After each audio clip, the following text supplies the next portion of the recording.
Arise, minions, and welcome to unMadeGaming. The cameras will fix themselves. Don't worry about it. We're here. We're back. Look at this. Look at all these faces. As always, thank you for coming to check out the show. I figured it out, September 2018 is when we first started the show. So we are seven years in the making of the show. So that's fucking awesome. As always, if you guys like what we do here and you want to support the channel, the best way to do that is over on our Patreon link in the description down below. While you're clicking on that link, make sure you join us in the Discord, be a part of the community, be a part of the conversation. And in the bottom center this time, you will see the corruption bar. That bar serves two purposes. One is when that bar fills, I don't know, Greg probably kills one of us, and like in person, not the character. And two, every single dollar that goes into that bar goes back to these wonderful, amazing faces that you see here before you. And with that, what else? A little reminder, it's September, so 25% off subs, and also over on our Patreon, 25% off that shit too. That's all I got. Greg, do what you're going to do.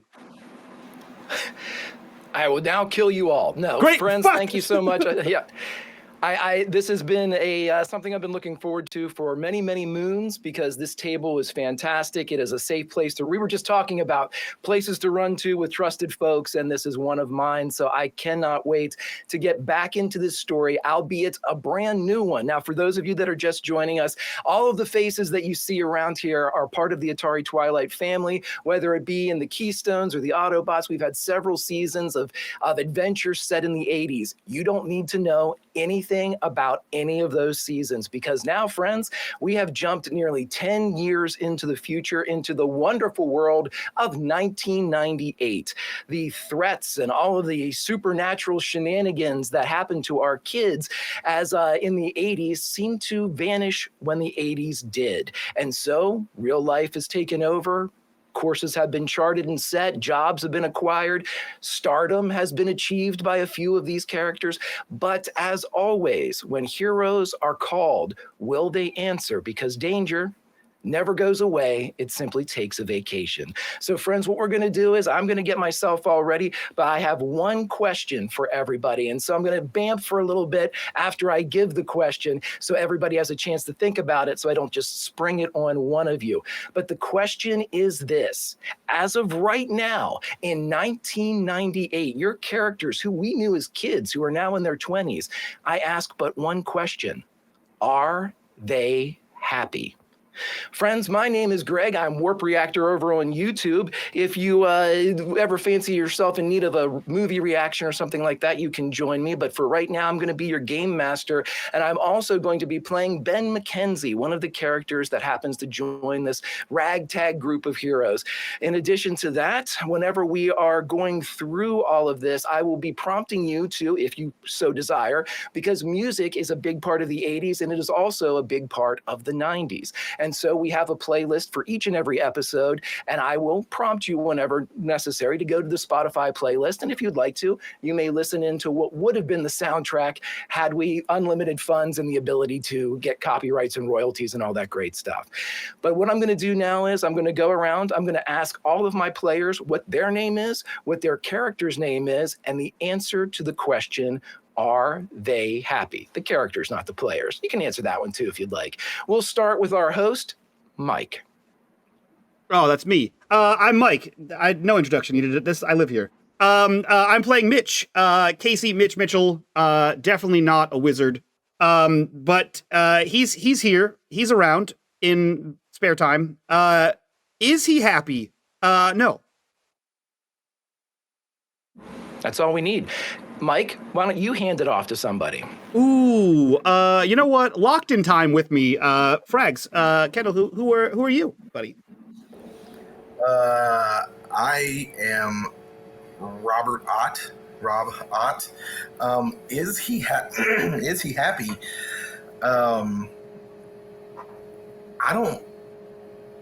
I'm gonna venture to say no, but also yes. I think he's indifferent. I think he's in a state of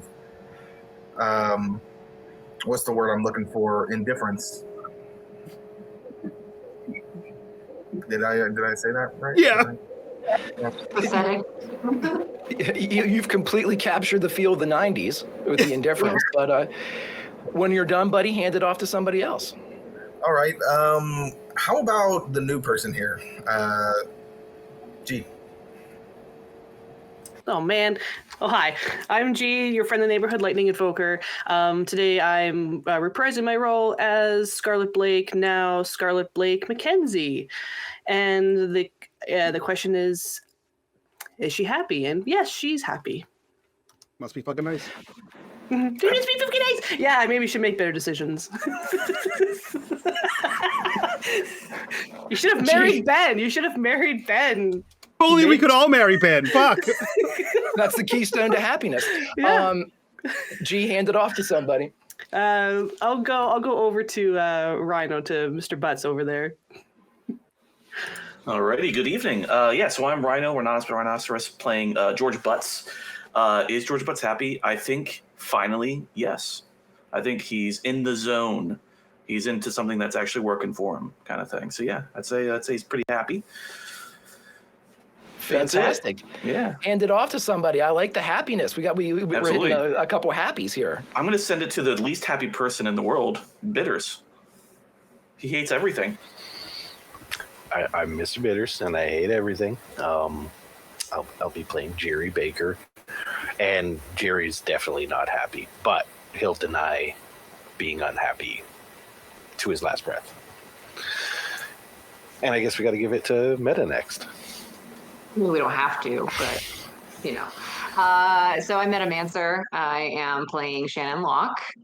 And no, she's not happy, but she's okay with not being happy because she doesn't deserve to be happy. Her words, not mine. That is very Shannon. Again, you don't need to know anything about Shannon other than that last statement, and you know basically everything you need to know about Shannon. All right, friends. Well, I tell you what, you all sit back a little bit because as of right now in the wonderful land of 1998, our tight-knit group of heroes that we last saw in 1989 have gone their separate ways. Some of them are together. We'll find out who has remained together, but several of them are apart, and it's time, and several of them have just recently been reunited from prior adventures. So what we're going to do is we're going to go around the horn. We're going to find out where everybody is in this moment, and then we're going to decide what happens next, because this is a shared story, everybody. The dice help us, but we tell the tale, and every face that you see here has contributed one of the finest chapters I've ever read to a story that I absolutely love. So my friends, my table, after long last, please sit back because we are returning to Atari Atari Midnight, the wasted years. Now, before we get started, I think it's always fair to go back before we can go forward, right? That usually is how we do it around here. So I'd like to tell you just a little bit about life in the 80s. There was something different about childhood in the 80s. Days felt endless, stretching out under the glow of tube televisions and the hum of cassette players. We lived for Saturday morning cartoons, the rattle of quarters in an arcade, the screech of a bike tire on warm pavement. Back then, it felt like those moments would go on forever. But time has a way of changing things. The sharper edges of memory wear down. The colors fade, and what was once vivid becomes fragments. A song lyric, the smell of popcorn in the theater, the way the sun slipped just below the horizon right when the streetlights blinked on. As we grow older, we reach for those memories like fireflies in the dark, fleeting, fragile, almost gone as soon as they're caught. Yet they linger in us, quiet reminders of who we were and how even the smallest of joys can echo across a lifetime. Childhood passes, but its light never really leaves us. This is a story of returning to the light. This is a story of heroes reforged. This is a story that never ends. This is Atari Midnight, and welcome. A small mountain town in a land devoid of imagination, the vibrant light of the 80s has grown dark. Its colors bled into the gray earth. Fog rings the place like the kingdom of some undead thing. A few denizens skitter here and there, going nowhere but making great time. But we do not linger in this dying town with its lifeless populace. Instead, we head south to the graveyard of industries past. The great stacks of spent mag trucks dot the field, great rectangles of commerce stacked to make even greater squares of ages forgotten. One such square stands out. Its once vibrant green faded and spotted, finally taking the shape of a long forgotten shrub. The sounds of an acoustic guitar float around the space, seeking to transform the open air into some great sepulcher honoring the icons of rock and roll. Atop the great square of bundled mag trucks, a creature of inky black stands, a guitar clutched in a pair of many tendrils that emanate from the being's humanoid-esque body. The music stops, creating a squeak along the guitar's neck. Had the creature a face, it would have smiled. Whispers like pleas for mercy hiss from its form, spoken, not sung from the song interrupted. I was lost in the pages of a book full of death.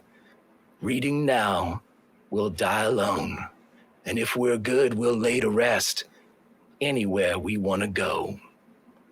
As if seeing the world entire from its mag truck perch, the being known as the Nothing turns its considerable attention to its only remaining adversaries. Again, spoken with the premise of pain hinted in every syllable, the Nothing produced a welcome and a promise. The game starts anew, but can they still play like children? Can they forget themselves enough to be dangerous? What an adventure it'll be to find out. Welcome home, children of Garrett. Time to die. With the flourish of a guitar springing back into its hands, and as it begins a new song, tendrils of soot-soaked musical notes whip from the instrument. For a moment, they spin around the Nothing's head like a four-tailed whip, and then each of these lines of inky black notes shoot in 4 different directions. Destiny is calling me.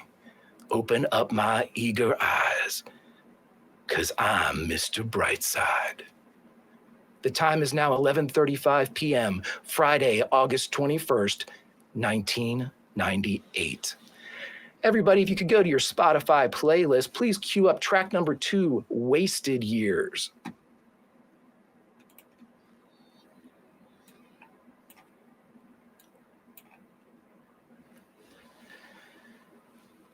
One of the inky tendrils that leaves the Nothing's guitar shoots into the very sewers of Garrett.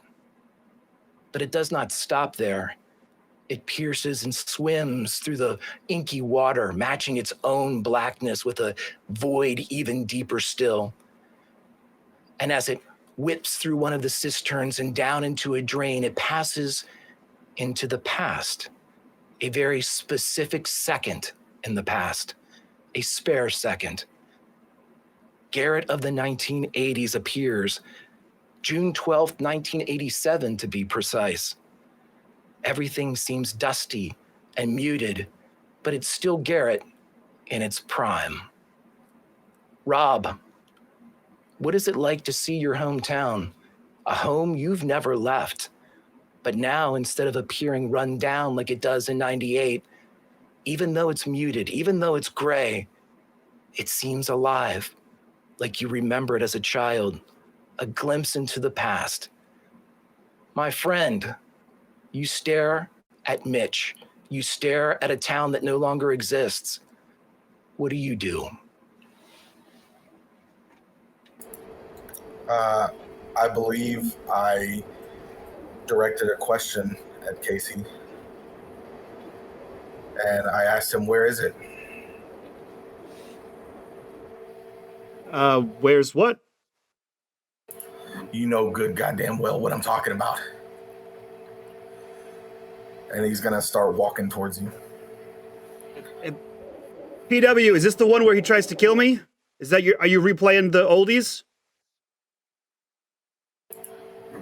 Oh, now you're gonna play stupid? I'm sorry. I'm not entirely sure which of Pennywise's illusions you are today. Do we fight? Is that what we do? Is that what I'm supposed to do here? The second you mention the name Pennywise, Rob's gonna stop. The creature formerly known as Pennywise now looks like a withered old man. Spent 10 years away from the fear that it needs to survive. It looks more like a circus ticket terror, somebody whose fragile form can do nothing else. The clown is gone. This withered man remains, but there's a brilliant broken smile on this cracked and wrinkled face, and it looks right at you, Mitch. This isn't me.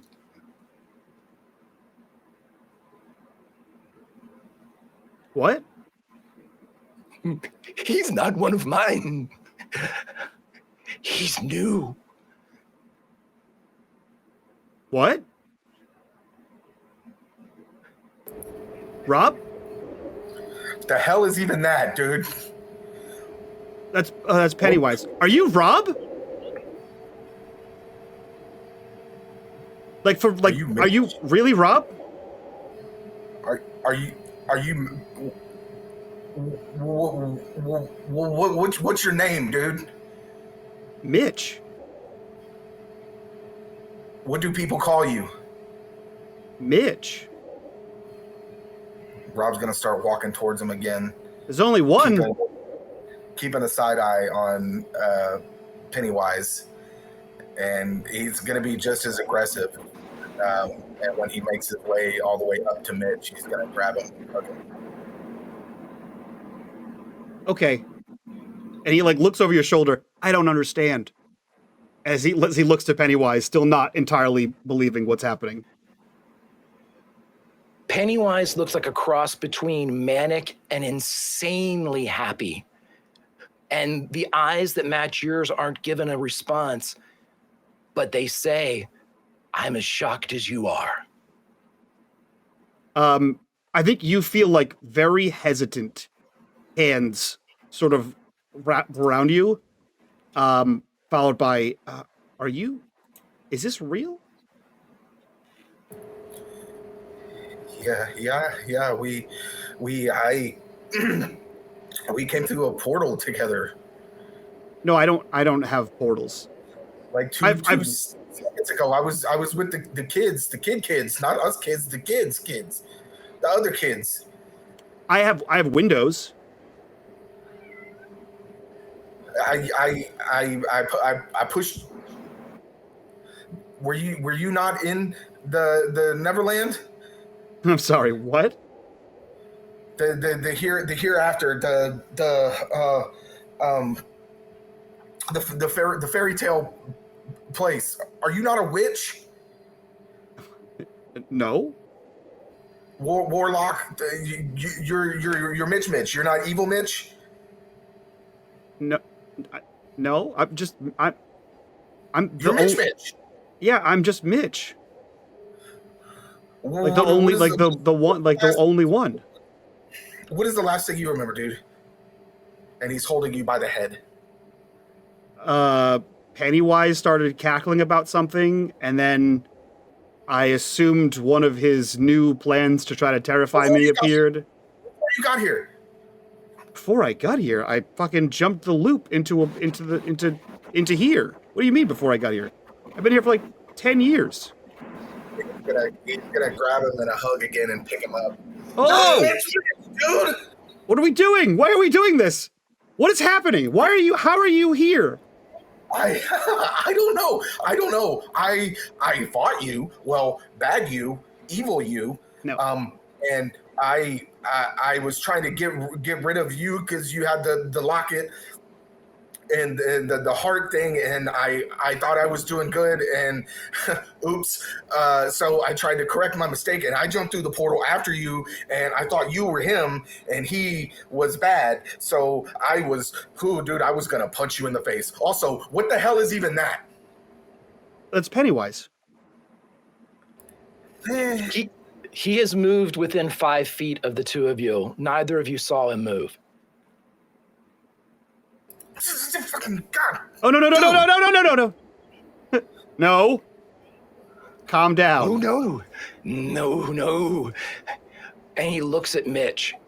Are you going to tell him? If you get scared by him, he gets powerful. I've been starving him for 10 years. Mitchell, are you going to tell him how he almost found you? What? I wasn't going to, but thanks. I'm here to help. Thanks, buddy. Maybe we should go to Teletran. You look like you need to sit down. Yeah. And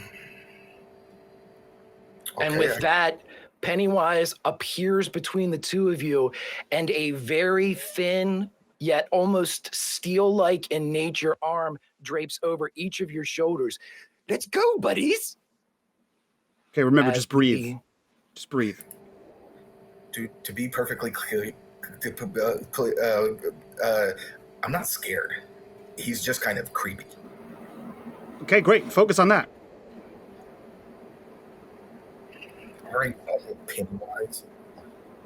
And as we pull back from this spare second, created from a 1987 Garrett, Maryland, we spin back into the world of 1998, but this time we head west, deep into the desert, the darkness of the plains and the sand taking over everything, where the sky pops and each star seems to speak of a spotlight unto itself. Until there, a field of stars upon the desert floor itself, Las Vegas, Nevada. And we shoot down along the strip, in and out of the neon signs until we reach the old strip, Fremont Street. And just off of Fremont Street, we see a condemned casino, the Lucky Stirrup. And outside of it stands Shannon Locke. Meta, what does Shannon look like now in 1998? Well, Shannon has grown out her fringe from way back and has cut her hair quite short to make it more manageable, about shoulder length. Still as black as ever, but her attire is less rebellious teen and more leather jacket and dirty pants from being on the road constantly.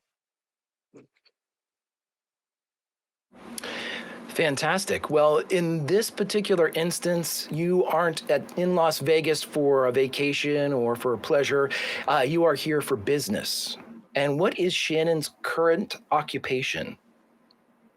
Shannon decided to take up bounty hunting after she left Garrett when she became of age. And she's actively pursuing a lead in a cold case for a serial killer in the area. And it just so happens this serial killer seems to have gone to ground, not only in Las Vegas, not only in the old strip, but in this abandoned casino, the Lucky Stirrup. And here, as you stand beside a service entrance long abandoned, you can see that it is opened or has been opened. And unlike the newer casinos of Las Vegas, the Lucky Stirrup actually has windows. And some of those windows are reflecting the light from Fremont Street through the casino and out the slit of the service door in front of you. Friends, if you would like, please go over to your Spotify playlist and cue up track number 7. Enjoy the silence.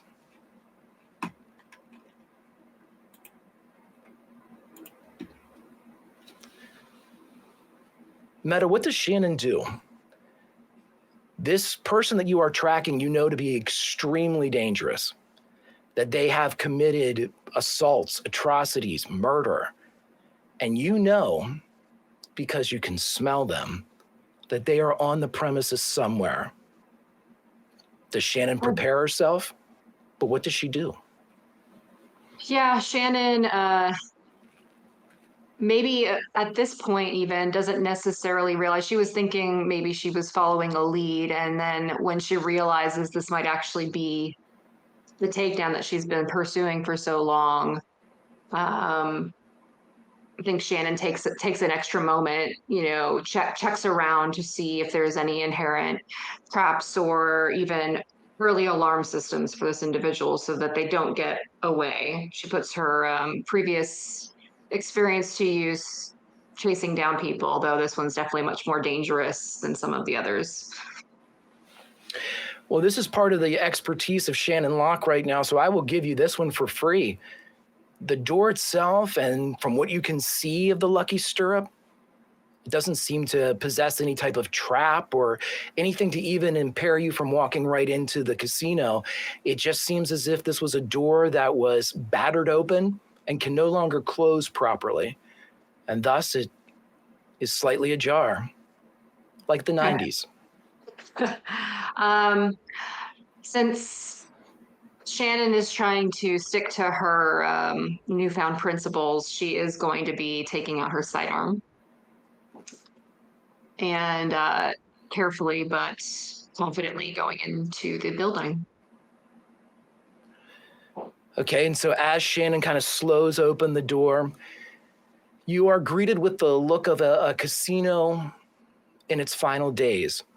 The Lucky Stirrup has been condemned. It will be knocked down to make way for brighter and bigger things that the city of Las Vegas still covets. But here in this old nook, this old bit of a fallen Vegas, you get the sense that this old casino would like to see one last gamble. When you walk in, you see the casino floor. You see two huge kind of curved staircases rising to a second floor that overlooks the casino. No slot machines ding. No craps tables are surrounded. No poker is being played.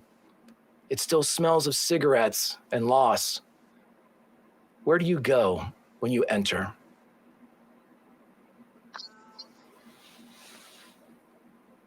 How big is this casino, or is it on the smaller side compared to some of the more Oh my ones, gosh, compared to the new ones, it is tiny. In fact, you would think that it's probably this main room, maybe a secondary, like a high roller type of room that has been sort of created, maybe a restaurant of some kind. But the footprint of this one, I mean, a Walmart would put it to shame right now.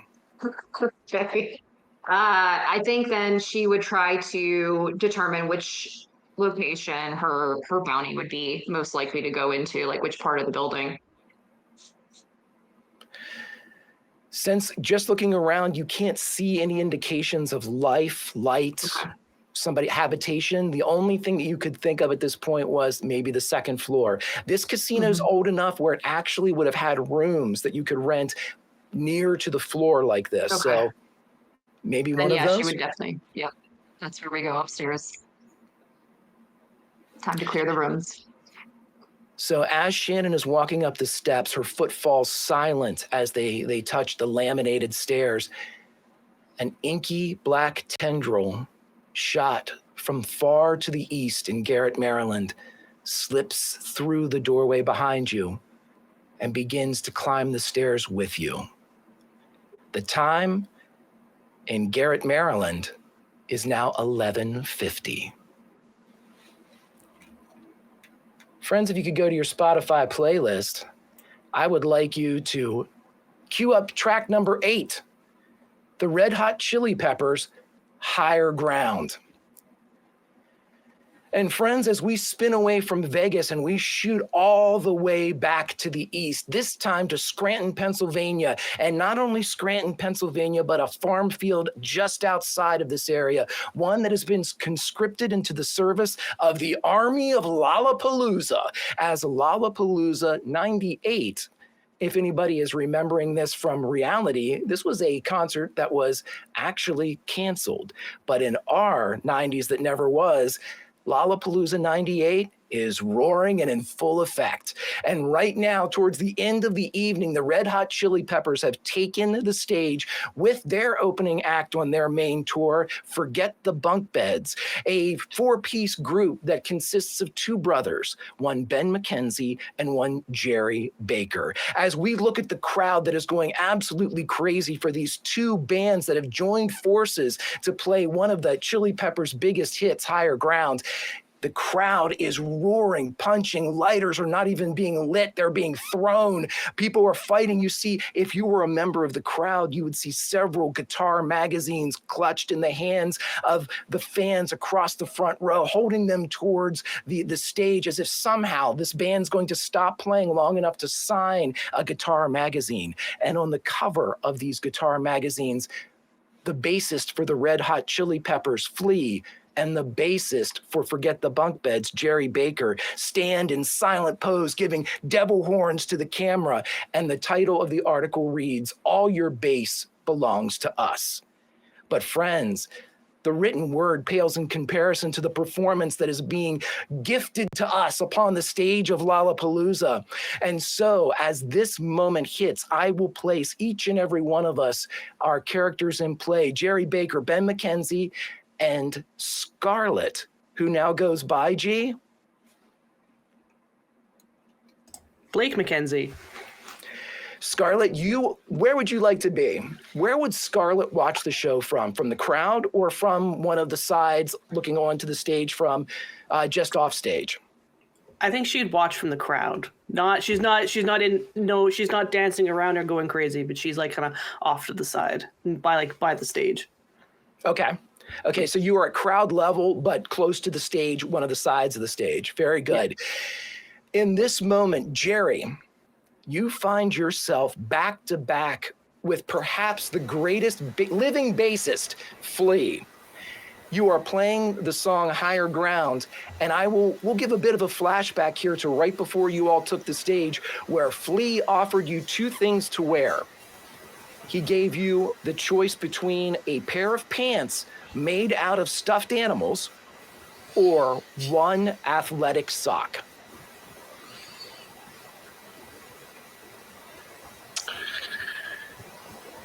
Well, Jerry's not one of the Chili Peppers, so he's probably wearing the pants made of stuffed animals. Okay. So as you take the pants with stuffed animals, Flea gives you a hug. He's a hugger. He hugs you, he kisses your forehead, and he puts on the single athletic sock. So friends, whenever we who are in the crowd, we are part of this. We're at Lollapalooza 98 with Scarlet watching. We look up and we see Flea back to back with Jerry Baker, Jerry wearing the stuffed animal pants, and Flea with one athletic sock over his penis. And they are back to back playing the shit out of the bass line of Higher Ground. At the same time, the frontmen for both groups, Ben McKenzie and Anthony Kiedis, are taking turns wailing the lyrics to Higher Ground until such time as they almost walk like gunslingers, take a few steps away from each other, spin on their heels, and continue to sing. But this time, they retreat to opposite sides of the stage. Scarlet, Ben is right in front of you within touching distance. You know he's in touching distance because several girls around you are trying to touch him. And as he reaches the sides, he and Anthony Kiedis begin to climb the lighting scaffolding on either side of the stage, making one Edward Vedder proud somewhere.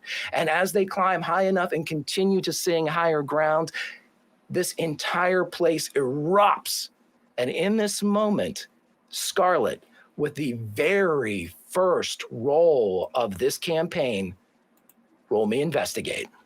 Oh no. All right. I think when she sees them starting to climb up, she's just laughing and just enjoying the shit out of herself here. Investigate. No successes. Then you are into this. You are enjoying it, and there's nothing but Ben and Jerry and the Chili Peppers and Lollapalooza and the crowd and these bitches that are trying to touch your husband. That's it. That's all. Your entire world is that. And so as you're sitting there focusing on this, are you exclusively looking at Ben, or do you shift to Jerry, shift to Flea, Anthony Kiedis, the rest of the group, Chad on the drums? What do you do? You are our eyes and ears. You are the vehicle for us, the audience. What do we look at through the eyes of Scarlet? Yeah, I think she looks to Ben, is watching him climb, and as that's grossly unsafe, she's like, oh, he's got this. And she's laughing and clapping and having a good time. And silently grinning at all the girls screaming, and she will look to Jerry and all the other bandmates, and she's just taking it all in. Well, as you look all around and then eventually your eyes kind of come back to Ben, I will ask Jerry, as you are up there playing back-to-back with Flea, what does Jerry look like on the outside, but what is he thinking on the inside? Because you've stated before that Jerry, in this moment, though he appears happy, is quite the opposite. Jerry's kind of in his element right now. Like when he has his bass in his hand, he's a different person than he is off stage. But it is clear that he's not all there. He's kind of sloppy. He's staggering a bit. He's wearing pants made of stuffed animals, and somehow that was the better option. You said he's kind of staggering around. Is Jerry under the influence of anything, or is this just Jerry's normal gait now? A little of both, actually. He's definitely under the influence, and he's probably catching like disapproving glances from some people who might know him, but he's who he is, and it doesn't affect his performance, so nobody shut him down. Then I asked two questions, one of Scarlet, one of Jerry. Scarlet, if Jerry happens to see you in the crowd, is Scarlet giving a disapproving look? No, she's not. She wouldn't be looking at him disapproving. She would probably be concerned. Now that I know that he is most likely under the influence, I'm sure Scarlet recognizes just that look in his eye and just like that glazed off look he has while he's playing. So she's probably standing up and looking over the crowd to make sure he's like not getting too close to the edge or something like that. Maybe okay, so more concerned than anything else. Okay. Yeah. And is that something you're trying to hide, or are you like evoking that type of expression? Meaning, if Jerry looked at you, would he see concern in your eyes?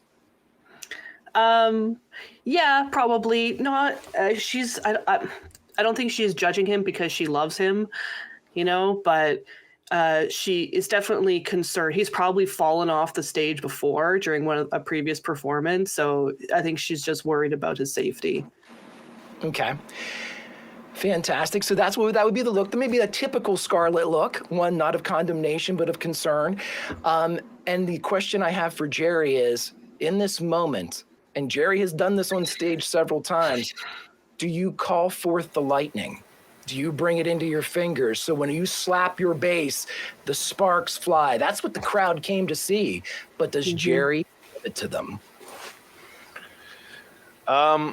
Playing next to Flea, there's no way he can technically keep up. So yeah, he's got to have his edge. So at some point he will. When you start and again, everybody else on the planet thinks this is some trick of pyrotechnics, that you have something rigged up, you somehow rigged your axe up, that it produces these things. Nobody has been able to figure it out. No guitar tech is allowed near your bass, so they haven't been able to put it all together yet. But when you start doing that, Flea sees the spark spraying from around the corner, turns around, puts his own bass down, and begins to dance around you as if you are some type of golden god. How would Jerry react to that? It would spur him on until he started hitting wrong notes, and then he'd dial it back a little.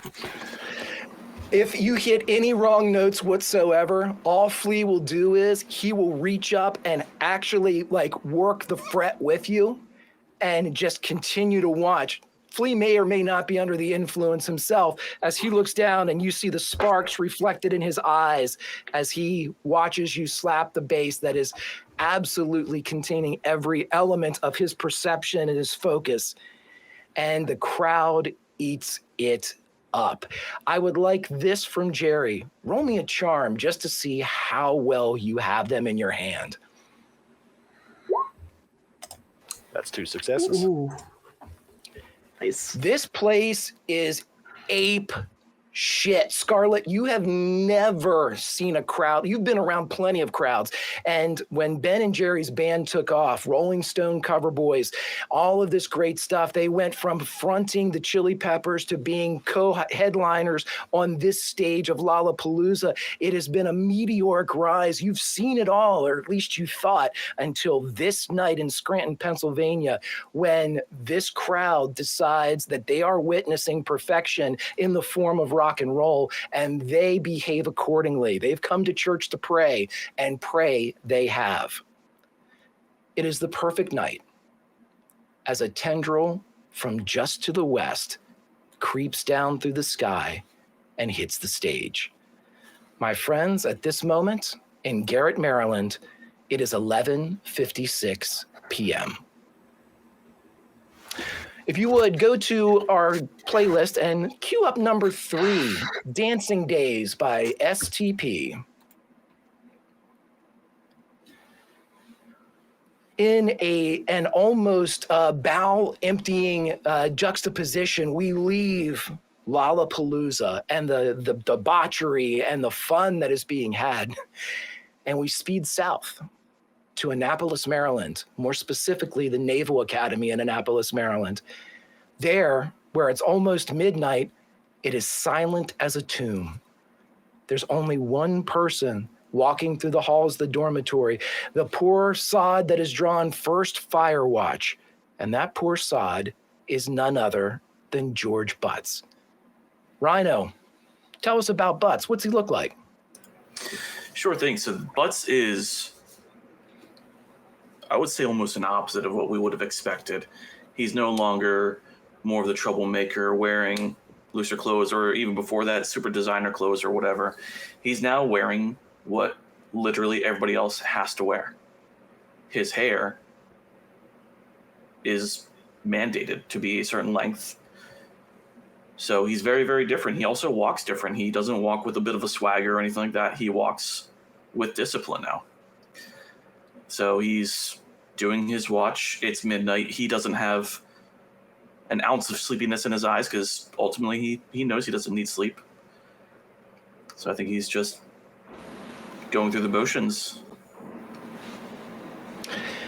Fantastic. And so as you walk through here, and to describe Firewatch to somebody, this is basically an exercise that was originated in the military where somebody would walk around looking for fires. So if a fire broke out in the middle of the night, a barracks wouldn't be consumed in flames and all of the soldiers lost.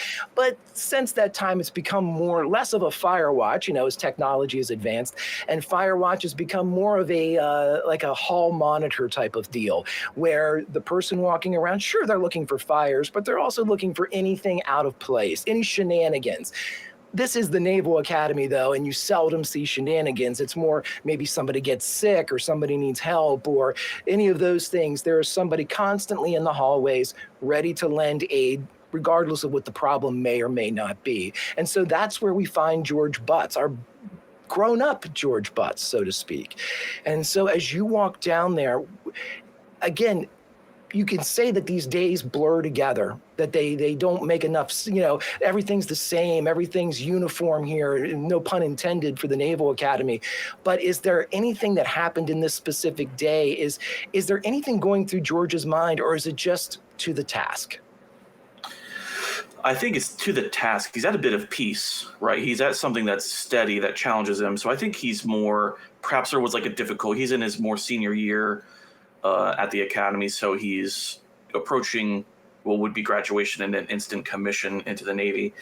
So I think he's in those level 400 plus classes, and he's especially studying new technologies because I think at this point, Navy reactors are becoming a huge thing. So nuclear power is becoming more and more prevalent in new class of ships and all sorts of stuff at the turn of the millennium.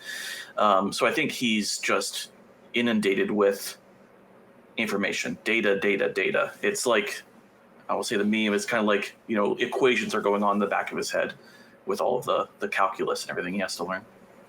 Gotcha.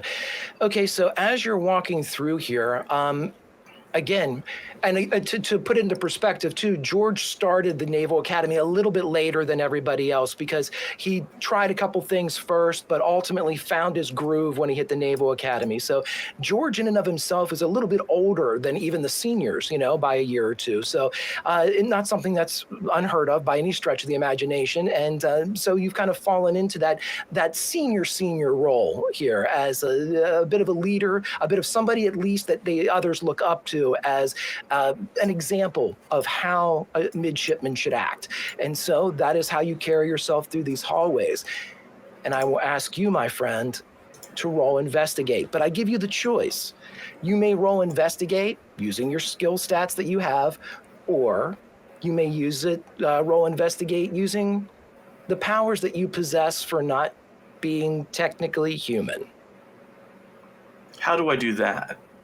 If you look, goes for everybody. If you look on your roll 20 and down at the left-hand corner, you should see a little button that says Autobot Spark.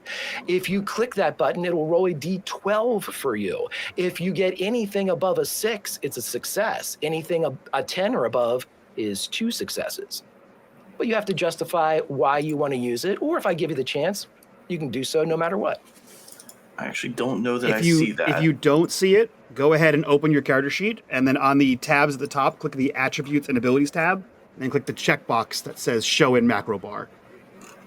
Oh, shoot, sorry. Is it under Edit? Sorry. Nope, it should be in your character sheet, and then should be Character Sheet, Bio and Info, Attributes and Abilities. Mm-hmm. Click on Attributes and Abilities, and it should be right there on the right-hand side. No? I do not see that. No go? No? Oh, interesting. Well, I tell you what. So let's skip that for now. We could do that later, I think. We'll correct that next time. Just go to the bar on the side, and you can collect the die and just roll a D12 for me. D12. 11. That is 2 successes. And friends, if you're still listening to Dancing Days or any of the fun music, you might go ahead and turn that off for right now. So as you're walking, George, and it's just another night, just doing your duty, so to speak, you hear a strange sound. It's a low sound, but it almost sounds like something creeping towards you, something inanimate, like a ball or something of that nature. It sounds like it's rolling towards you. And you feel something touch your shoe.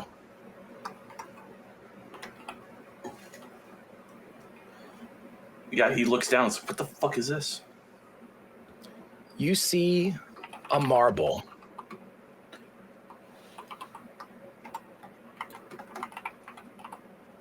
What direction did it come from? Hell if you know. It just seemed to roll out of nowhere. You heard it as soon as it started rolling, and it touched your shoe. And it's just sitting there in the light of your flashlight. It's blue with lighter blue kind of wisped through it. I would back up, maybe put myself at about a yard away from it, just to see if it is still moving, if anything happens. You back up, and 2 things happen. The marble does begin to roll towards you very slowly. It's not like it's chasing you or pursuing at a great unnatural speed, but just a slow roll towards you. The other thing that happens is that in Garrett, Maryland, it is midnight. Friends, if you could go to your Spotify playlist now and please hit number 4, Smells Like Teen Spirit.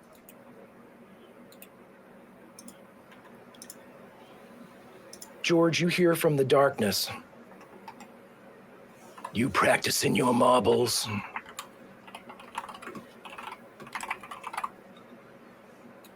I think he's looking towards the shadows to see if something's there. His flashlight kind of bouncing around. The shadows themselves seem to have substance. Your light is actually playing off of these as if they were frozen bits of wave. It cannot penetrate the darkness in the hallway now. And the silence is all there is Any noise that comes from this place, you make. I said, you practicing your marbles. I thought you were dead. It's all relative. Looks like you've grown up, Georgie.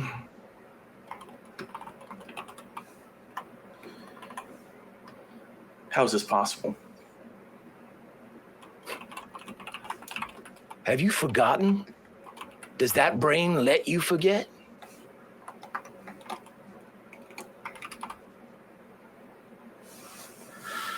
That's a great question. Now, I'm not going to give away some of the things that you've told me, Rhino. So I will say this. George has the ability to recall everything, should you decide.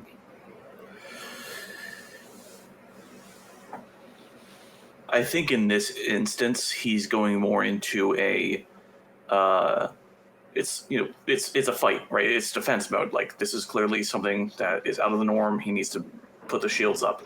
I think he would actually try to roll back and try to recall, like, what is this and who, I think he would actually try to remember. As you bring it up, and the numerous times that Eugene had said that phrase to you, in passing as you were a child, you bring it up and you listen to it and you listen to it and you listen to it, and you realize that while the phrasing is the same, the voice is very different. This is a voice that is mimicking Eugene, but is not in fact seemingly your father. And you hear just to reinforce the point, you hear the voice again say, I said, are you practicing your marbles, Georgie? No. I've practiced so much more. Let's find out. Down the hallway, 10 doors swing open at once. From each door, in varied states of undress, 10, 20 of the students that you are protecting in Firewatch march out as one. 10 behind you, 10 in front of you. And as they turn to look at you, instead of 20 separate eyes of varying hue, inside their skulls, all you see are white orbs, and dancing across those orbs are musical notes. And they swirl and twist and bounce off of the eye and then back in, as if they're rippling and bubbling, as if the eye itself is boiling. You are surrounded, and that voice says, and because you have your instant recall on, I will tell you that this comes from the song More Human Than a Human. I am the Ripper Man. I am the Nexus One. I want more life, fucker. I ain't done. But the voice comes from each one of the 20 students that are standing around you. I need you to roll move, or you are going to be swarmed.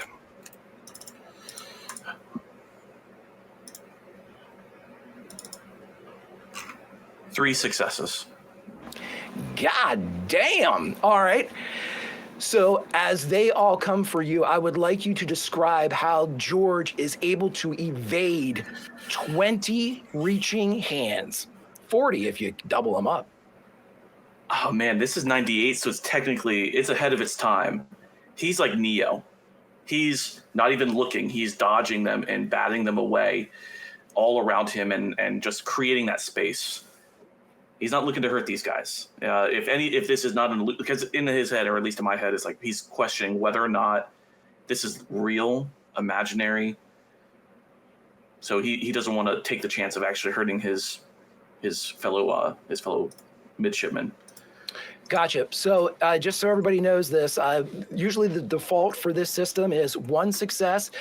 You get your success. I might give you a bit of a light consequence to it. 2, you absolutely succeed. 3, you tell me how you succeed. So in this instance, you are able to weave through all of these students. And though you might make them crash into one another or trip them or something to that effect, no permanent damage is done despite your superior strength, at least one-on-one with each of these individuals. And for a moment, you're able to free yourself. Your back, as it goes down the hallway, is the exit door, followed by the grand staircase that leads down to the first floor of the dormitory. You have an escape route, but in front of you, you see all 20 of those eyes turn and look at you. Again, the musical notes going across the white orbs. It's your call, George.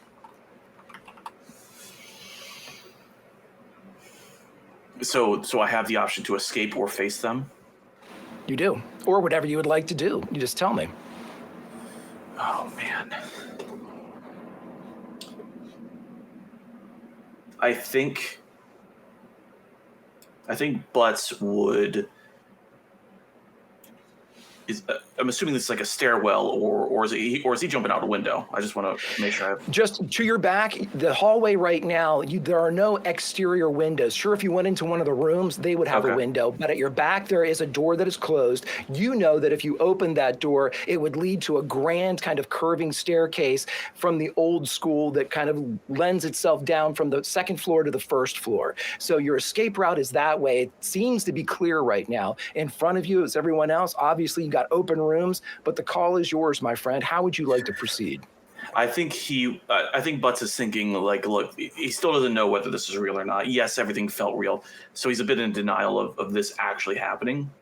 I think he's going to try to find like an RA of sorts. Because at the end of the day, this is a birthing or dormitory. They are students. There's going to be somebody that's responsible for them. So he's going to try to find the most senior person, probably a staff member, if he can.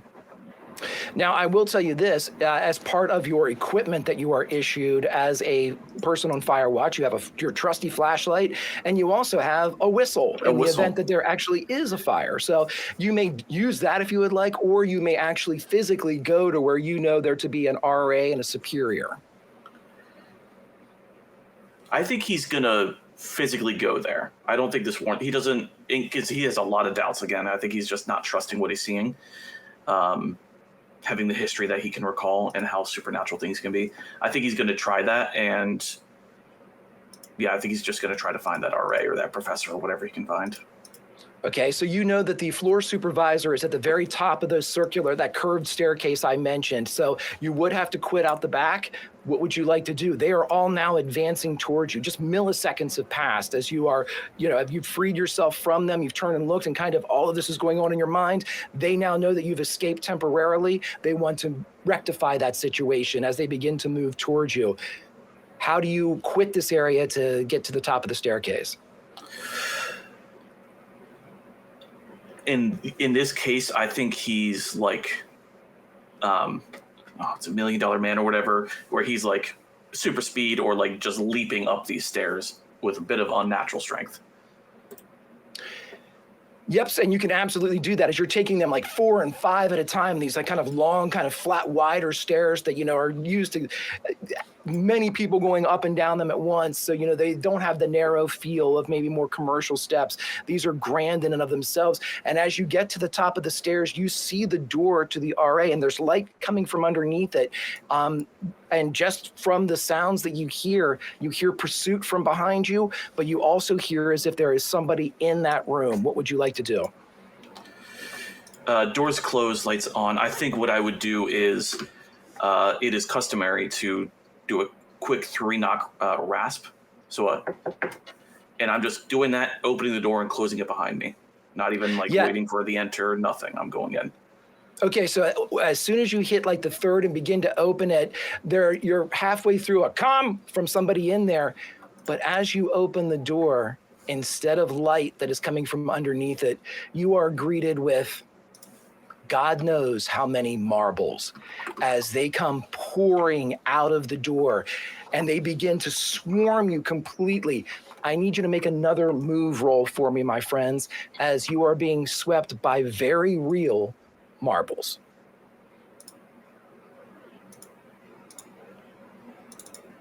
Zero successes. You may push this roll. Now, of course, if something happens where you to push it, you also have to kind of hurt yourself to do so. You have a couple options to you where you don't have anybody here to help you, unfortunately. You can use an iconic item. I'm not sure if you have one on you. In this situation, I don't know. If I did, it would. I don't know if it would help me here. I think I'm going to push. I think I'm just going to try to force myself through. So it's another roll.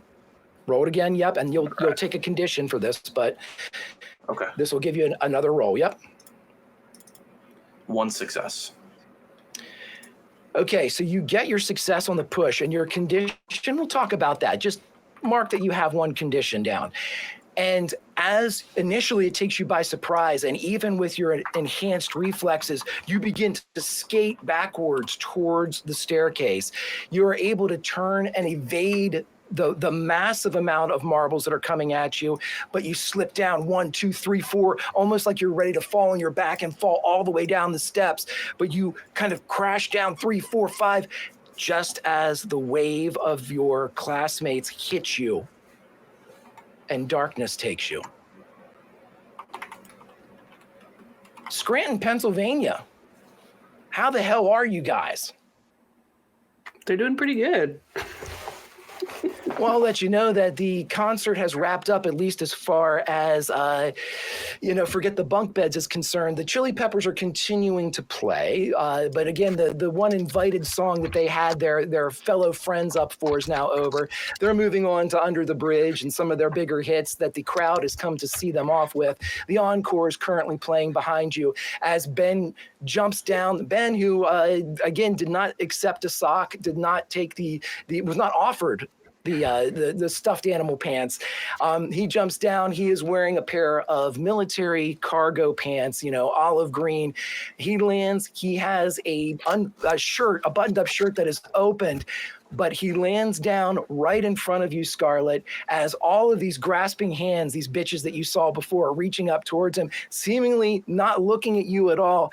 But his hand with the wedding ring on it reaches for one hand and one hand only, and that is yours. Yeah, she grins at the other girls and just kind of, excuse me, and she reaches through and she will touch his fingers, take his hand. He pulls you right up on the stage. Oh, shut up. Okay, she goes up. And she goes, see ya, to the girls. Oh, yeah, there are several fuck yous and bitches and shit like that that follow you up onto stage as these ladies are not happy. But as you get up there, Ben immediately kind of wraps his arm around you. He is sweaty as hell. But he waits for Jerry, who is Jerry. Flea is still dancing around you as if you're like his idol to some forgotten god. And again, it's time to quit the stage. You're not sure if Flea is going to let you quit. You don't know how you get away from Flea. But you see that Ben and Scarlet are waiting for you on the wings. What would you do, Jerry, as you are faced? You know what? When we started this show, I never in my fucking life thought that I would be giving this sentence. Jerry, how do you escape the bassist Flea from the Red Hot Chili Peppers? But here we are. So, friend, what do you do? It's an opportunity I don't think Jerry would pass up. I think he'll pull his bass off and thrust it towards Flea, leave him no opportunity to refuse, and then stage dive at least once. Okay, so you hit off into the crowd. I love it. So as Ben and Scarlet see Jerry launch into the crowd, stuffed animal pants, all the eyes on the stuffed animal pants seem to widen as he leaps off into the crowd. And the Lollapalooza denizens readily accept this sacrifice of one of their favorite rock and rollers. And Jerry, when you hit that crowd, you come nowhere near the ground as they lift you up and are carrying you around. If Flea thought you were a god to worship, they are carrying you like an emperor, only you are also your own litter. And so as they walk around with you on top of their hands, for this moment, my friend, at Lollapalooza, you are being hoisted by a crowd of thousands. What is Jerry Baker thinking?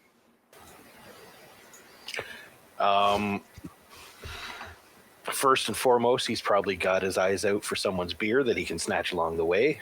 And he's probably just trying to guide the crowd towards to drop him off towards the edge of the stage. Now, again, you're feeling your hair being pulled and shit like that, but in this moment, you are happy. But as you're going, if you're looking for a beer, there are just cups and bottles. You got whiskey bottles. Everything's up here. People want you to drink from their shit as they're fucking holding everything up to you. You may drink as much as you think Jerry can consume in the minute that it will take him to get from deep within the crowd back to the stage. They'll bring you back. They're taking you on a trip, though. Oh yeah, he's just gonna live it. This is his moment. Then for a moment, you are even able to sit up as they are basically carrying you along on a throne of hands. And Scarlet, you and Ben see Jerry being worshipped by the crowd as he drinks whatever is given to him before he gets to the side. Is there anything you would like to do? You take a mental picture, or I don't know. This is a. Well, I think she's just laughing. She's got her arm around Ben's waist. She gives him a kiss, and I think she's just. Yeah, she's just letting Jerry cook right now. So, yeah. So basically, Ben is feeding off of your energy. And when you see that you're basically allowing this, Ben, Ben has a mind of his own and everything, but he wanted to make sure that he's not supposed to. He was wondering how he's supposed to feel concerned, happy, and when he sees that you're okay with it, he falls right into it to the point where he's almost ready to join his brother out there, and then he realizes that they'll never get back to the stage if he goes out there. And so he stops and he just points to the people that are carrying Jerry, and much like somebody that is bringing in a 747, he just grabs two lighters towards the stage as Jerry comes in for a landing. And Jerry, when you get to the stage, you see Ben's hand come down for yours. Yeah, he'll reach out and grab it. He's probably not all there anymore, but he's living his best life. When you get pulled up, Ben wraps you into a hug. The crowd goes crazy. The Peppers go crazy. They're playing. Flea's crying. You're not sure why. When Ben hugs you, he puts his head up against your ear and he says, "I can't believe he let you wear the stuffed animal pants. I'm taking these home.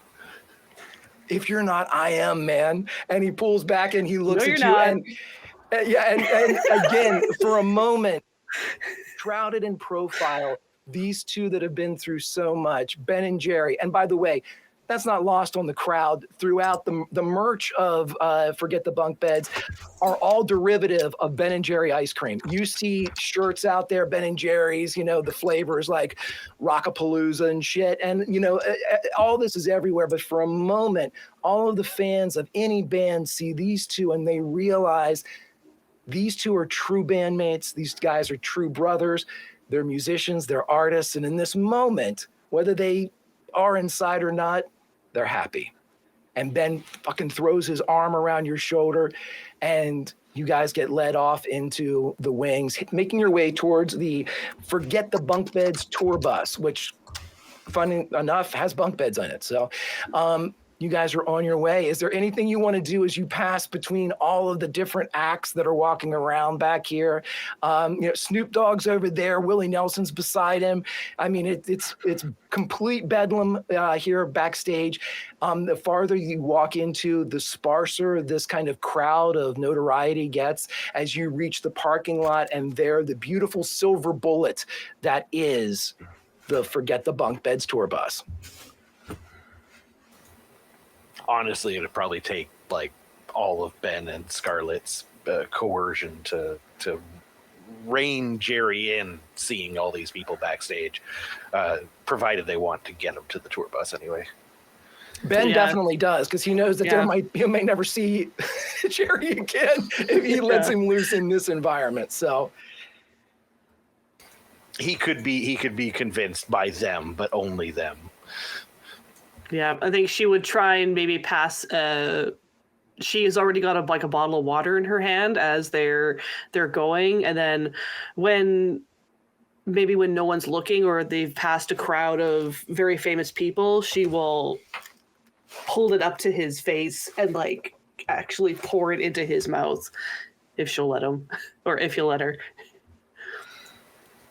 Yeah, I think there's probably an extension of like trust that Ben has, or Jerry has for Ben rather, that extends to Scarlet, and he kind of just accepts her mothering. One thing I wanted to, this is such a beautiful little note that I wanted to present to bidders here for Jerry. G came up with a great idea. And G said that when we were talking about what Ben and Scarlet would be doing as far as a married couple, where would they live? And G came up with this great idea that said, well, wherever it is, it should be a big city and it should be an apartment.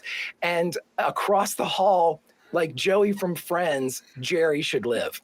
And I wanted to know if you were cool with that, because that home would be New York City, and Jerry would be just across the hall from Scarlet and Ben, if you so desire that. It is obviously not something you have to do. I just thought it in this moment, it would be kind of neat to kind of bring that up. I think that's fitting. And I think he probably wears out his welcome at their place more than they'd like. I'm not sure that's possible, but sure, we'll go with that, because Jerry is beloved, at least by Ben, and I'm sure Scarlet can put up with him quite a bit. I won't speak for G. Absolutely.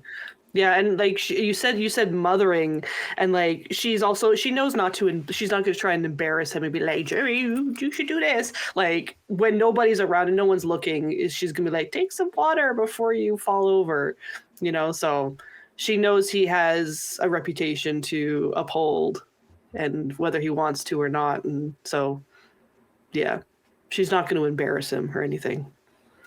Well, then I'll ask bidders, does Jerry drink from the water? Does he allow the mothering?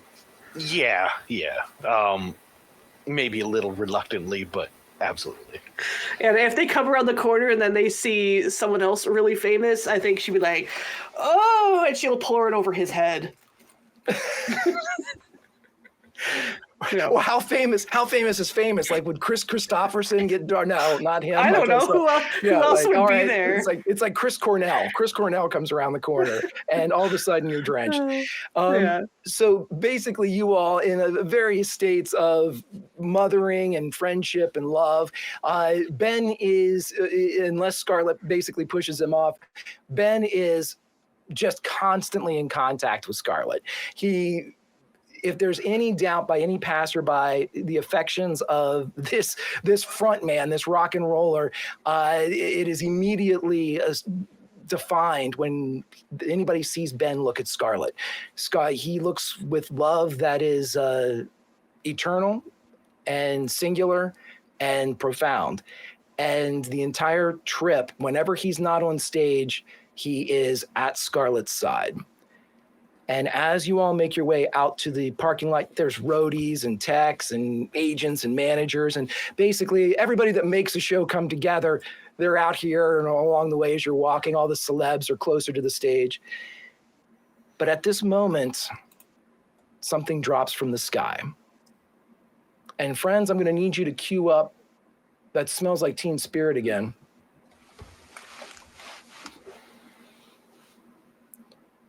And those roadies and those techs and those agents and those managers that we mentioned, as you all are still 50 yards from the Silver Bullet, a roadie turns to you, stands up with almost like a rod in his back, and he says, I like it. I'm not gonna crack. And a tech spins away from one of the soundboards. I miss you. I'm not gonna crack. A road manager comes up. I killed you. I'm not gonna crack. I need Jerry and Scarlet to roll move. Ben will move with Scarlet. Jerry, you've been drinking, buddy. I'm taking a success away from you if you get one. One success for Scarlet. I got 2. Ooh, sheesh. Still riding high is Yeah. Jerry, as Jerry is able to. Scarlet, all of a sudden, this group of 20 pour down on you. Jerry, you're going to be able to get away scot-free. Ben and Scarlet are like pulling. You can see, Scarlet and Ben's hair is getting pulled, not unlike you were when you dove out into the crowd, but this time they are doing it to maintain, to redirect. But Jerry, you rolled a 2, so you get to tell me you can walk out of this or you can help Scarlet and Ben. What do you do? Yeah, Jerry's always a team player. He'd probably step in to try and help everybody. How would you like to do that? By using his bulk to displace the crowd and get in there himself. Roll force for me, and I will tell Scarlet this. Scarlet, as you and Ben are all of a sudden, you went from this moment of levity into this moment of mania. You see that Jesus, Holy you see crap. 3 successes. You see that each of these people that are coming at you no longer possess eyes of the natural sort. They are white with musical notes spinning and weaving like figure 8s and helixes through the white orb. As Jerry decides to make a hole. Jerry, you rolled 3 successes. How do you get Ben and Scarlet in the direction of the bus? The hole that I made coming in, I think I just put myself between them and the crowd and pushed them to the direction I came, where there's a clear space. You are Hodoring this shit? Yeah. If Hodor was a nose tackle, yeah. Well, Hodor was a nose tackle, but he's a unit. All right, so as Jerry, now I'll ask Jerry this. This is George made sure that whenever he was in a similar circumstance, he was protecting the people that were attacking. Is Jerry doing that? Are you trying not to hurt? No, he cares very little about the people that are attacking him. Then in this moment, what is the worst thing you do? Probably throwing elbows. Teeth are broken, noses are broken, skin is split as the singular force of nature, lightning included, that is Jerry Baker, intoxicated, inebriated, under the influence, doesn't matter a fucking lick. He comes through like a wrecking ball. Eat your heart out, Miley Cyrus. You blast into these people and you leave nothing but blood and broken teeth as Ben even widens his eyes when he sees the violence that Jerry has unleashed. Scarlet, what do you see when you are now being whisked away to safety by this knight in, this knight. This knight in furry pants? Yeah. This knight in furry pants, yes. And she'd be using her 1 success to make sure Ben gets out. Okay. Does she notice the music notes in the eyes? You and you alone do at this point. Ben has been basically focused on you. Jerry is just violence. You had the chance to look up and you see the eyes. These people are all uniform movements. We're talking about kids that come from a long line of weird shit. This is not something that you haven't seen. I mean, technically you haven't seen it, but it's not gonna, cause you to stop or anything. This is not weird enough. Yeah, this is from what happened before. There's no weird memories she's having about these music notes that she sees. Roll me a contact. That's a great question. Have the 2 successes. This is the nothing. You've seen these notes before.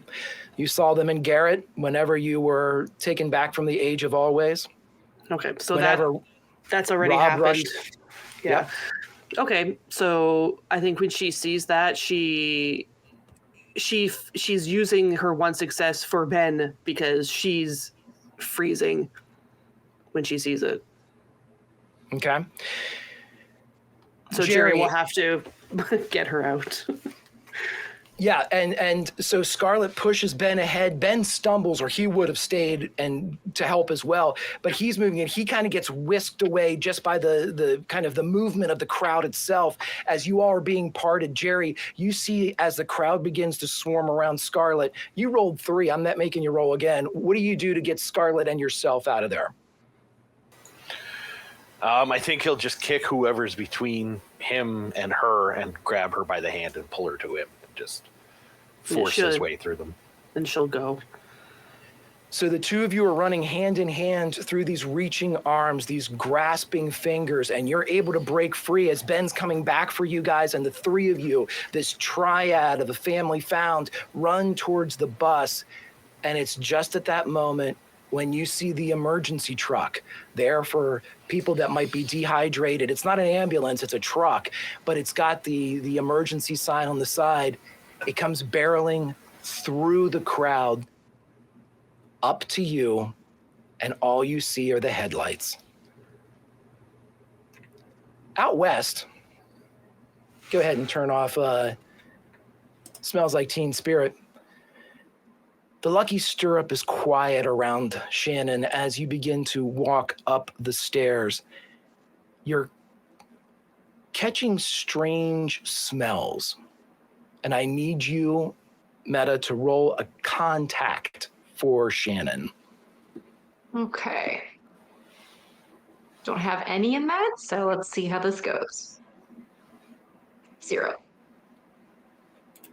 I'll let you know this much. This is a familiar scent, but you cannot place it. It's from the past, as most scents are, but this one is farther back. It reminds you of Garrett, but you don't know for sure if it is. Ahead of you as you climb the stairs, again, the silence here inside the Sin City is strange, a juxtaposition, much like the Naval Academy to the stage of Lollapalooza. But here, when you walk up, the great window in the front of the Lucky Stirrup, the one that's shaped sort of like a horseshoe and sort of like a cow or a horse stirrup, is reflecting the neon lights of Fremont Street, bringing them in, lending a bit of light to this dead casino.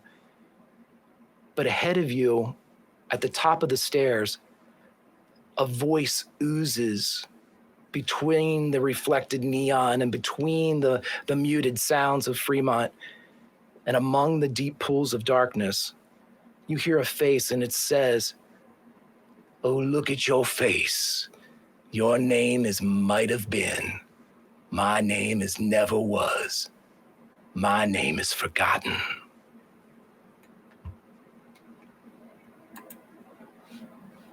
What does Shannon do?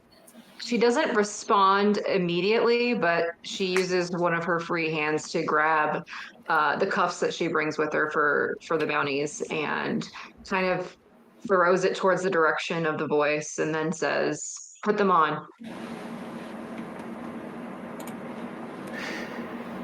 When the cuffs hit the ground and slide exactly in the direction of the voice, it's almost as if the shadows pull back just enough to show you a boot, and the cuffs slide and hit the toe of the boot, unlike a marble hitting the toe of a shoe.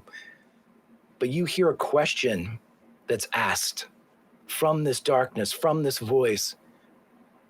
"You're the one that scares me the most. Do you know why, Shannon?" I don't, but I have a feeling you're about to tell me. Well, what's the fun in that? Don't you know what you are? Why people should be scared of Shannon Locke? Because I get rid of people like you. That's right. You're a killer. You know how to get your hands dirty.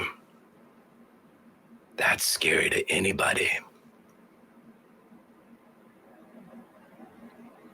You see the boot move back into the darkness, leaving the cuffs behind. Do you think about them?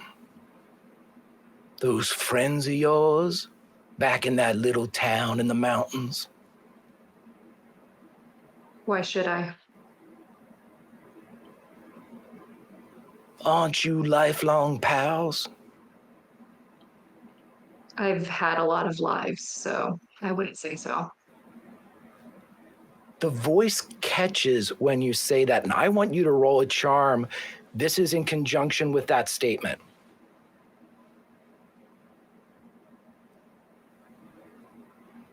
One success. What do you mean by that? About my many lives. Yes. What do you remember?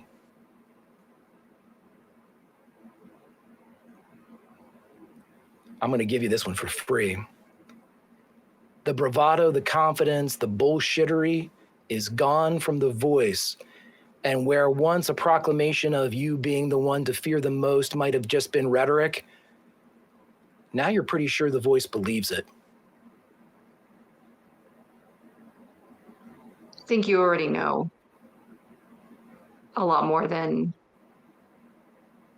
I originally thought you did. Who the hell are you? I should have killed you years ago. Now's your chance then. You see a figure step out of the shadows, and the face it looks older, but something about the scent, something about the carriage, something about the way the joints aren't quite as stiff.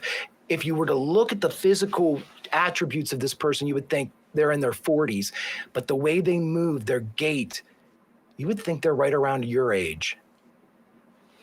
The person you are after stands before you. The person you are after's name, as Greg scrolls back up to get it, is Reginald Fillmore. Years ago, his name was Reggie. But nobody calls him that anymore. He doesn't have any friends. I gotta kill you now, Shannon.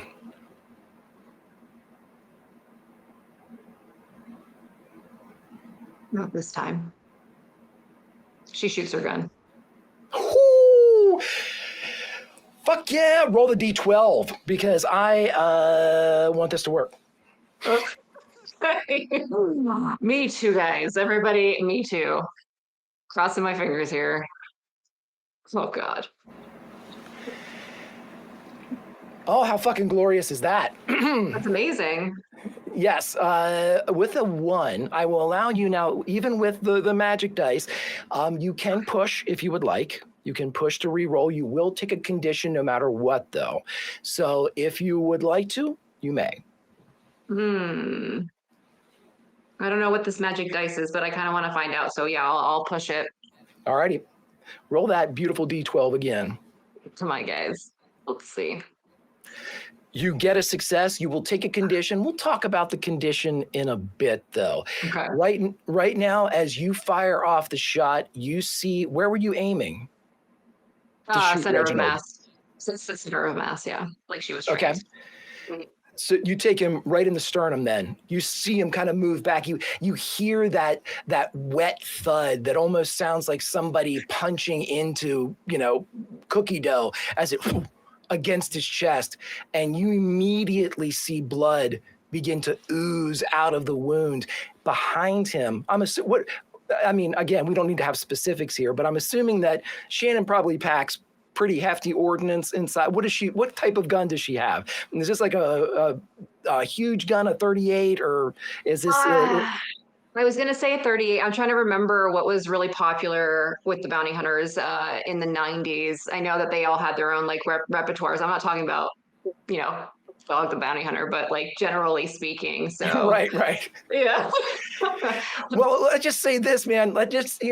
Anyway, you can at some point, whenever you decide what you want to have as her weapon, you can tell me what it is. But at this point, the same as a hollow point hits this guy's chest.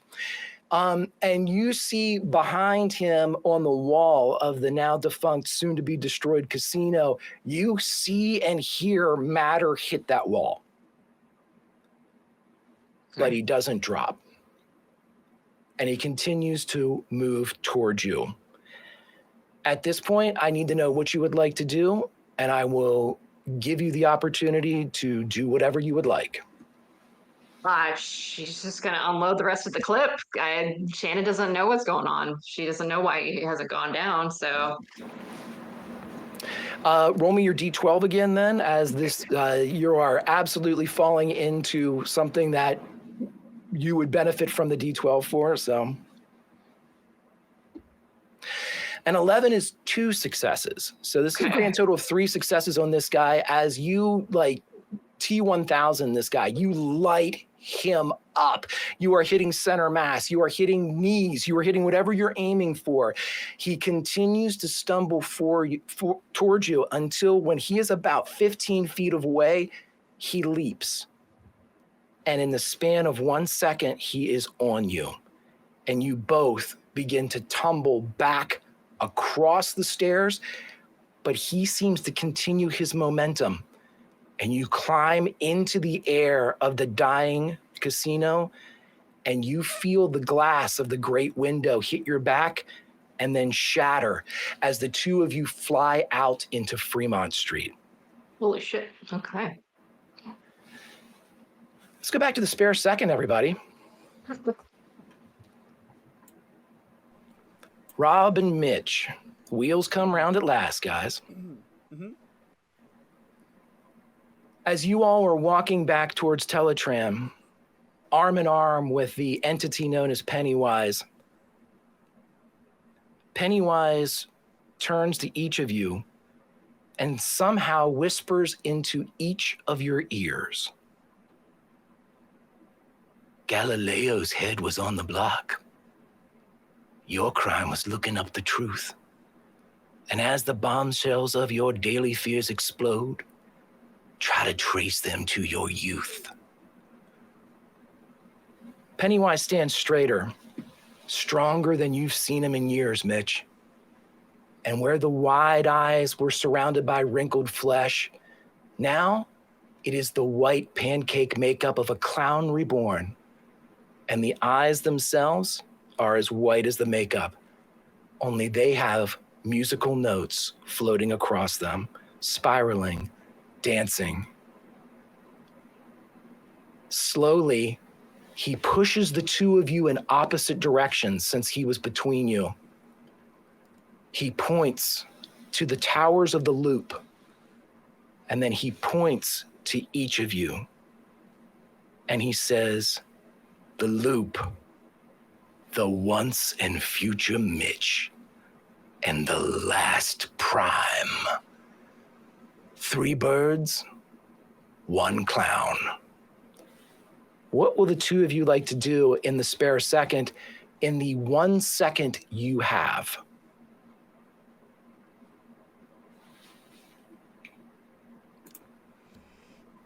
Shit. Yeah, I think, so we get pushed. I think Mitch throws a hand in the direction of Rob, even though we're far away from each other, as he's running towards Pennywise. And I'm going to roll a D12, Greg. You go right ahead. I won't give any type of description because you didn't. I'm going to push, Greg. I heard you, Mike, and I appreciate the push. Fuck yeah. There we go. That's a 12. We'll talk about your condition in a little bit. But sounds great. So he throws his hand as if to push something, and Rob, you would see from the elbow down, his hand disappears, and then you see it reappear on your chest as he pushes you further away as he charges towards Pennywise to tackle him. If anyone's played the game Portal, yes. And I go to tackle Pennywise.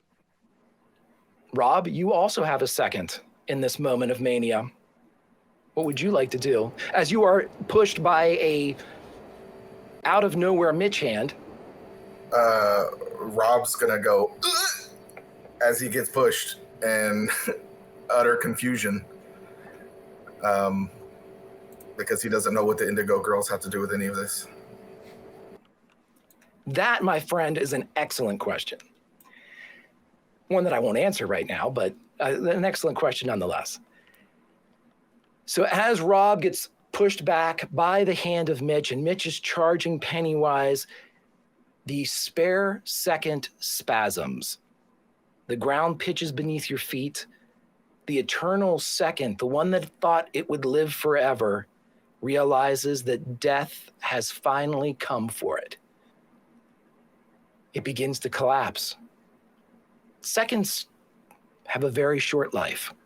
This, the most ancient of all the seconds, begins to crumble. Mitch, your home for the last 10 years begins to crumble. Where once the sky was gray and the buildings faded, they begin to split. The ground opens. Turmoil aplenty. And in the background, you see the towers of the loop begin to tilt and fall. I need you both to roll move. 1 success. 1 success. Mitch, as you are heading towards Pennywise, you realize that there is some large chunk of either a building or the earth itself that has erupted that, had you failed this, would have crushed you. Rob, as you are pushed backwards by Mitch, you roll with that push and avoid a rock that would have crushed you. As both of you have avoided character death for this moment, I will let you know this. Around you, the spare second is going away. Pennywise staring at both the loop, Mitch, and Rob at the same fucked up time with his eyes. You see him begin to laugh as rows and rows of reborn, sharp, not cracked or aged teeth glint in the dying light of the spare second. Prime. Mitch, what do you do? I went first last time. You can go ahead. So Rob is going to get up from being pushed. And just start going, nope, not again, and start running at Mitch, obviously, in the same direction as Mitch. He's trying to catch Mitch because he's not losing Mitch again. So yeah, that is what Rob's doing. He's running in the same direction towards Mitch.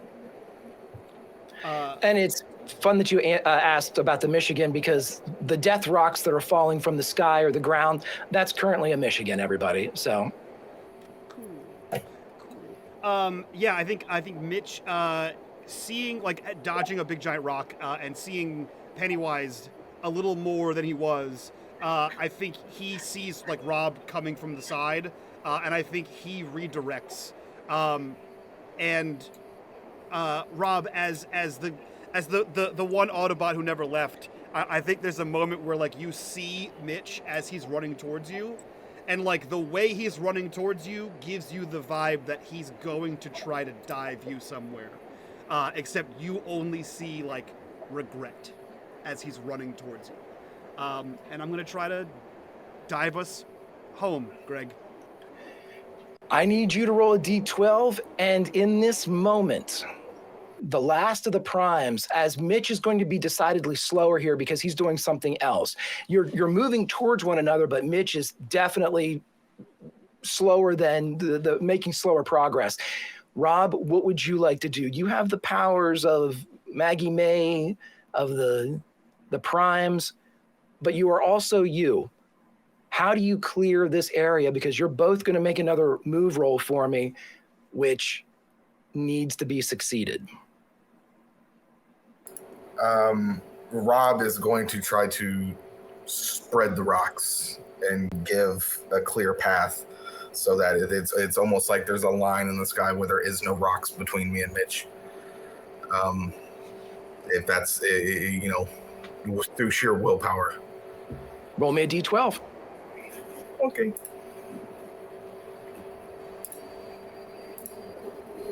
Nine. A success it is. And I will take a, let's give another d12 to Mitch, since you are in the process of doing. Greg, how many times can we push? How many, is it still like 5 conditions? Is that what we got? You may push. Great. Let's start episode 1 off with a bang. Jesus Christ! We'll stay with that. Rob, you succeeded, and you were able to clear the sky above you. You were able to make sure that the path between you and Mitch was secure.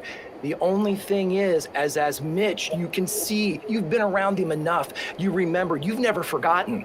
You remember what he looked like when he was ready to dive. You can see he's preparing to do that. He might be older, he might be taller, but you can see the same kind of physicality in him. The thing that you can see that he can't is the street light, like a spear that is launched at his back. Rob, what do you want to do to save the life of Mitch?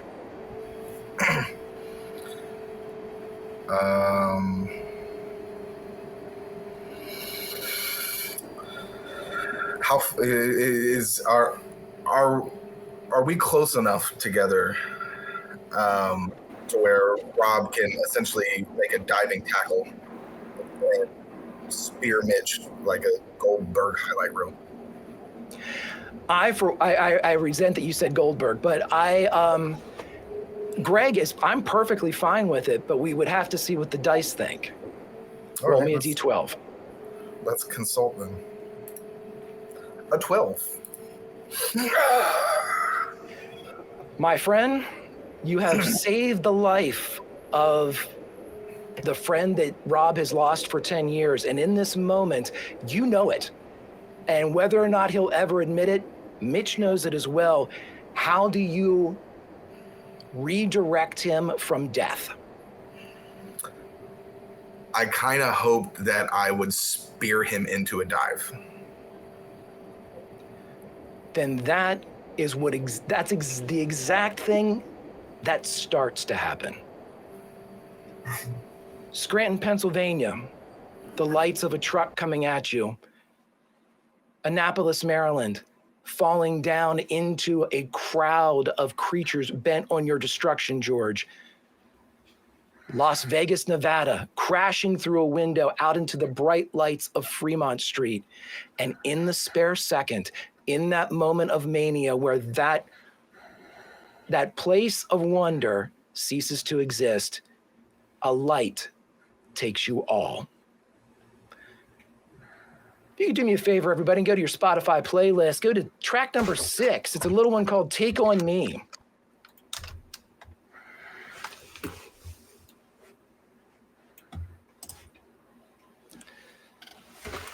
Rob and George, you both blink as the bright light recedes. And as you each look in the room that you are in, it's a small room, windowless, a poorly decorated office. Shannon, out of curiosity, in the reckless days of her youth, did Shannon ever participate in the time-honored tradition of cigarette use? Sensibly. Well, then at this point, Shannon, you appear as your eyes bright with this light begins to refocus, and you see 3 teenagers in front of you. You have a cigarette clutched between your fingers, dumpsters all around you as you catch a smoke hidden from the view of anybody else. Mitch, Jerry, and Ben, you are in a theater, and several flashlight-wielding silhouettes are approaching. In the office with Rob and George, the door opens and a young man enters. Out at the dumpster, the 3 boys turn, In the theater, the silhouettes come into view. As the eyes of the theater manager, the three boys, and the silhouettes fall on the Autobots, they all share one characteristic. Each of the eyes that now look at each of you swirl with musical notes. A voice creeps inside your minds. Let's try this again. On the screen, Arnold Schwarzenegger screams, "Come get me, I'm here!" As we end our session of Atari Midnight, join us next time for our second episode, Predator 2. Well, shit. This whole episode was a setup for you to do that. Standing Arnold. ovation. I mean, wonderful. Well, then, welcome back, motherfuckers. We're back. We're back in time, baby. Wild. What a wild turn of events that none of us. I will say, gee, we guessed it right. Greg is dressed as a nothing, so go us. Yeah. Yeah. we were taking bets on who you'd be dressed as today. But I was betting on a full Blue Man suit, but in black, like we couldn't see any features. No, he would have dressed in green. We'll send you one of those, Greg. We'll get you one with the. I can't wait. Make sure it has the zipper mouth. It only comes in leather, strangely enough. I don't know what that's about. PVC. All I'm right. made after dark. Yeah. That's it from us. This was episode 1 of Atari Midnight, The Wasted Years, which is clearly just the first season of Atari Midnight. Don't let anyone tell you different. Let's go around, do our introductions so we can get the hell out of here and do our after show, which you can get over on our Patreon link in the description down below. While you're down there, click on that link. Make sure you click on that Discord link. Join us, be a part of the community, be a part of the conversation. Let's start with our wonderful, illustrious GM. Greg, who are you? Where can we find you? And what are you up to? Hey, everybody. My name's Greg. I'm the GM, proud GM of Atari Midnight and Atari Twilight before in the Age of Always. I love this group. I've always said this is my very favorite table. You all are the absolute best. It's so much fun to play with you. I miss the fuck out of you guys when I'm not around here and we don't get a chance to play. But every time we sit back down, it just seems like we did it yesterday, and that's how it felt today. Everybody drops back into all of these. I love these characters. Luckily, Draftier, Melissa, a fantastic friend, has drawn me so many pictures of your characters. I have them in my office all the time. I walk by every day. I look at the Autobots, and for the last 3 months, I just kept saying, soon. And friends, this has been fun. If you ever are over on the YouTubes, you'll be able to find me as Warp Reactor. I react to science fiction shows and all kinds of fun stuff. Join me there over on the Patreon. We have a blast. But please do so and be back here next Wednesday for Predator 2. I promise the shenanigans will continue and this great crew will figure out a way to destroy any plans I have. Mike? You're welcome. Our special guest today for an unknown number of episodes. G, who are you? Where can we find you on the internet? And what are you up to? Hi, I'm G, the friendly neighborhood lightning invoker. Sorry, I was trying to do mod stuff in chat here. You'll find me wherever unMadeGaming is. I mod for regular streams. I play in all the Patreon games. Speaking of which, we have Patreon campaign The Rise on Saturday. You'll catch me in. And next weekend for the Patreon one-shots. And you'll find me in the Discord all the time. Hell yeah. Now, I know the rest of you have completely absconded from the internet. So just who are you and what are you up to? We'll start with Mike. Who are you and what are you up to? I'm Mike. I play George Butts, as you all saw.